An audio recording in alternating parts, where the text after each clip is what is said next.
back to my YouTube channel. Today we're going to be talking about 10 habits of highly successful students.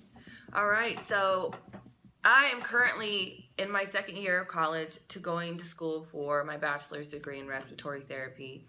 I remember taking these classes at the beginning, and it was like fundamentals of college and how to be successful in school. And I was thinking, man, this is like such a waste of straight, money for these classes. I mean, I was overspending per class anyway, which you have to learn.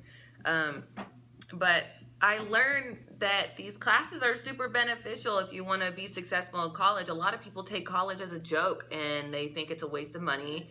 And I mean, I've learned a lot in college. I've learned to write better, speak better, social skills. I mean, I've learned how to structure my sentences better in order to write a successful essay. I mean, a lot of college is writing. You have to be able to write properly. So the first thing that you want to do is you want to get organized. Like, you have a laptop, you have the ability to make these folders. Make a folder for each of your class, put all of your documents in there, take notes, put them in there, store them in there, go over them. Make sure you're always ahead of the game. Like, you need to plan ahead. If you want to be in college, bro, it's like a game. It's a game, and you have to like play it right.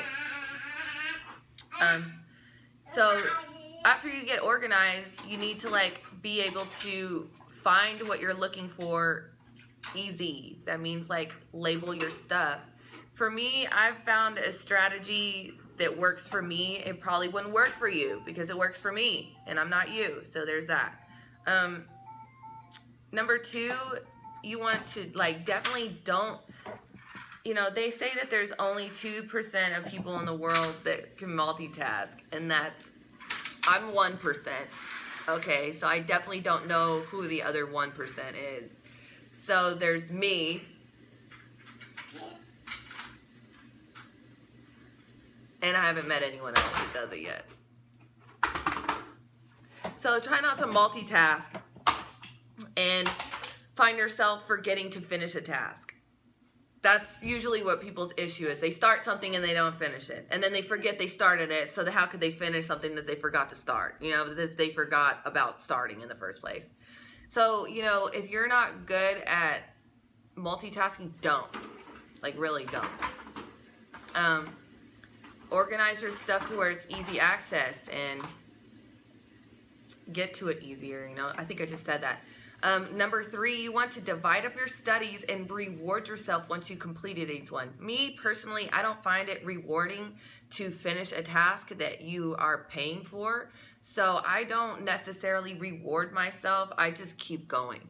And that's reward enough. And just for me, my mindset, the way that I like to think is completing something is just another step towards my goal.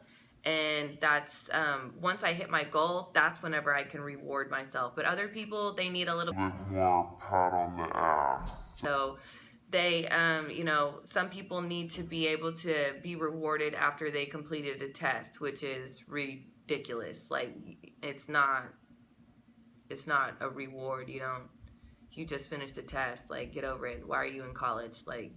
Stop. Anyway, so number 4 is you definitely want to sleep. The whole reason why you can study is because you slept.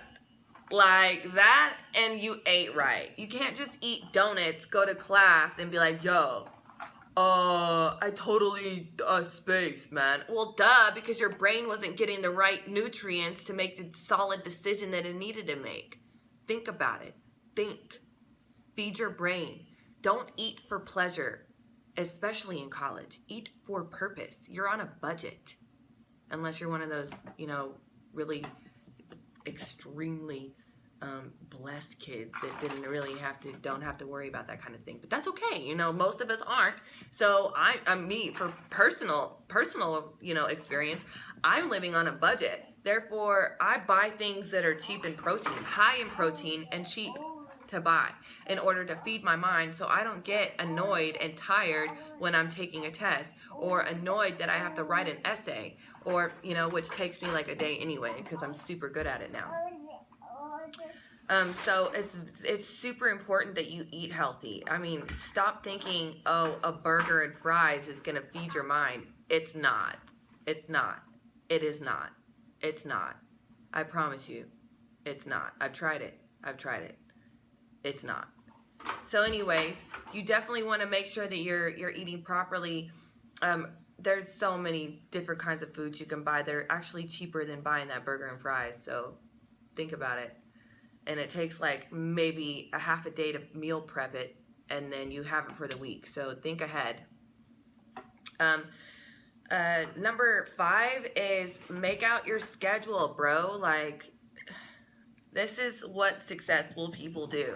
They have a schedule. They know what they're getting done that day. They only make a schedule of like 6 tasks that they need to tackle that day. They get them all done. They schedule them all in at a certain time, before or after class. They make sure that they eat properly. They have the right protein to feed their mind. They got the right carbs to give them energy.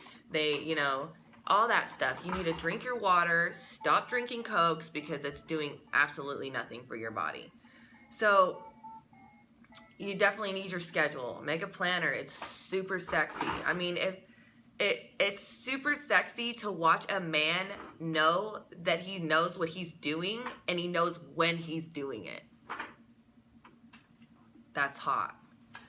All right, so number 6 is eat healthy to maintain every level. What your energy level, I'm sorry. So I just said that. You have to eat healthy. Like, oh my gosh, like, I can't even explain to you how important that is. Just eat healthy. Make better decisions to eat healthy. And once you develop this habit, you end up just eating healthy and not even knowing it because you've already been doing it so long. That's what happened to me. So, like, I literally eat the same thing for lunch every week because it gives me so much energy for like the next 5 hours. And it gives me like boatloads of protein. I have all my carbs in there. I have my healthy fats in there. And if I want to eat something in between there, I have like a peach, which is super good for you. Or I get cherries. And I mean, it not only like develops my habit of eating for purpose and not pleasure, but it helps my skin glow. Real talk. Okay, so our next one is to study, bro. Like, study. Like, I know, like, there's been classes for me. I'm not going to sit here and lie to you, bro. There has been classes for me that I literally did not read that entire textbook and I still got an A. But it's because I have common sense and a lot of people lack in that department. So I definitely, I don't recommend you doing that if you don't have that kind of sense. You know what I'm saying? Like, then read your textbook, take your notes, remember which ones are vital. Don't write down the entire textbook. Just take solid, point bullets of what you need to know and what you need to take care of, I don't know how your class is structured, so make sure you look at your curriculum before you even get into that class so you know what you're doing. Like, I was going to take a chemistry class, which is outrageous, and I learned the hard way that you don't do that, right? So you're supposed to take chemistry in high school, and I kind of skipped that step and got a GED instead. So I thought I needed it as a prereq for my real degree, and I didn't. So it was just a lost cause. I didn't need it. And I dropped the class, which I had to pay an extra $200 because I did drop the class, which I won't ever do again. Ugh. But anyways, you definitely want to check out your curriculum and whatnot. Find a study group if needed. I am a self-motivator, okay? I'm also a single mom by choice. Let that sink in. And I do everything on my own. I motivate myself. I research myself. I figure it out myself. I do not put it into anybody else's hands to do it for me because they are not. So I don't technically need a study group. I prefer not to study with a group. I'm in a class right now where we actually have to work in a group for like 3 of the weeks, and I've done the majority of the work because they don't know what they're doing, and I do. So you have to figure out what works better for you, what you work well with, and then be solid in that decision and don't go back on it. Don't doubt yourself, just get it done. That's what I do, and I'm zooming through this, like zooming. So the next one is ask questions. Like, get really kind of I mean, if you're not sure about something, dude, your first question you want to do is you want to reach out to your professor. That's what I always do. I reach out to my professor and I'm like, look, I do not care if this is a dumb question or if you feel it's unnecessary, you're going to answer it for me. Why? Because you're the professor and that's what you do. You answer the questions. So therefore, I'm going to ask them. I'll be the first one to raise my hand and be like, look, I don't get it. I need you to make sure I do get it because I'm paying way too much for this class for me not to get it. That's how I look at it. So if you could do all those things and you manage well, and then college is your thing. I mean, a lot of people are like, why are you even in school? It does nothing for you, especially with the mindset that I have. I went to school to be able to have more knowledge, and it's helped me in different aspects, like I said, but it's not for everyone. So if you're not ready, prepared, and you're not an organized person and you just want to go to college because you say that you're in college and you think it makes you look smarter, but you don't want to take the actions to actually get through college, then don't do it because you're going to be in debt. I'm literally 15 grand in the hole right now. And I'm not even done. So keep your grades up and try to apply for those scholarships and learn it as fast as you possibly can. Like, learn it, get through it, figure it out. I've developed different strategies in my mind that I've not ever had before. So I definitely appreciate college for